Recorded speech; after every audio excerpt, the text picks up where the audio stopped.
আজকে দুপুরের রেসিপি কী রান্না করব আপনাদের সাথে শেয়ার করব।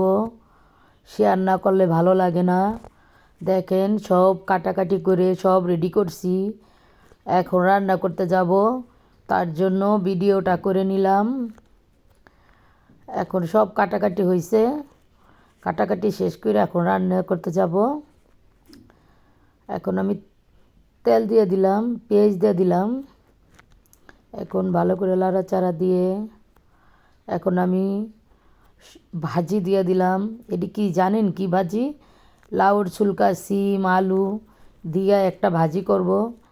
কে কে খান জানি না, কিন্তু খুব ভালো লাগে। কচি লাউর ছুলকা খুব মজা লাগে। এখন একটু হলুদ, একটু মরিচ দিয়া, লবণ দিয়া একটু লাড়াচাড়া দিব, ভালো মতন লাড়াচাড়া দিয়ে ঢেকে দিব। ভালো মতন মশলাটা না লাড়াচাড়া দিলে মশলাটা ঢুকবো না, তার জন্য। এখন ভাজিটা হয়ে গেছে, কাঁচামরিচ দিয়ে দিলাম, কাঁচামরিচ দিয়ে লাড়াচাড়া দিয়ে ধনিয়া পাতা দিয়ে দিব। ধনিয়া পাতা দিয়ে আমি এখন নামায়ে ফেলবো। ভাজিটা হয়ে গেছে গা। ধনিয়া পাতাটা না দিলে এখন ভালো লাগে না, ধনিয়া পাতাটাই মজা, সবচেয়ে বেশি মজা ধনিয়া পাতা। এখন আমি মাছগুলা ভাজবো, মাছগুলা দিয়ে দিলাম, মাছগুলা দিয়ে উল্টে দিব। এখন আমি, আমার মাছ হয়ে গেছে ভাজা, এখন ভালো করে উল্টে একটু ভাজবো। এখন মাছ ভাজা হয়ে গেছে গা, মাছ লাল হয়ে গেছে, এই পিঠো ভাজা হয়েছে, ওই পিঠো ভাজা হয়ে গেছে গা।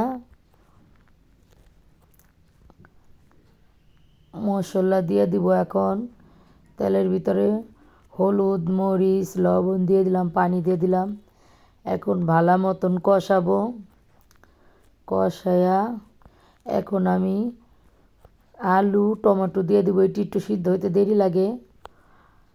ভালো মতন কষায়া লাড়াচাড়া দিয়ে ভালো মতন কষায়া আমি এখন বেগুন দিয়ে দিব। বেগুন দিয়া এখন আমি লাড়াচাড়ি করব। বেগুনগুলা লাড়াচাড়ি করে সিদ্ধ হলে এখন কষায় আমি এখন একটু পানি দিয়ে দিব। পানি দিয়ে কতক্ষণ রেখে কাঁচামরিচ দিয়ে দিব। এখন আমি কাঁচামরিচ দিয়ে দিব, কাঁচামরিচটি দিয়ে লাড়াচাড়া দিয়ে এখন আমি মাছ দিয়ে দিব। এখন মাছটা দিয়ে কতক্ষণ রেখে এখন মাছগুলো দিয়ে দিতেছি আমি সব। মাছগুলো দিয়ে ধনিয়া পাতা দিয়ে লাড়াচাড়া দিয়ে আমি এখন তরকারিটা নামায় ফেলবো। এখন মাছের কড়াইতে আমি এখন বেগুন ভেজে ফেলবো। বেগুন দিয়ে দিলাম, বেগুনটি ভালো মতন দিয়ে লাল করে ভাজবো। এখন আমার বেগুনটি দেওয়া হয়ে গেছে, এখন উল্টায় দিব। দেখেন বেগুনটি কত সুন্দর ভাজা হয়েছে। এখন বেগুন ভাজা হলে আমি এখন আলু ভাজবো। শুভ দুপুর সবাই।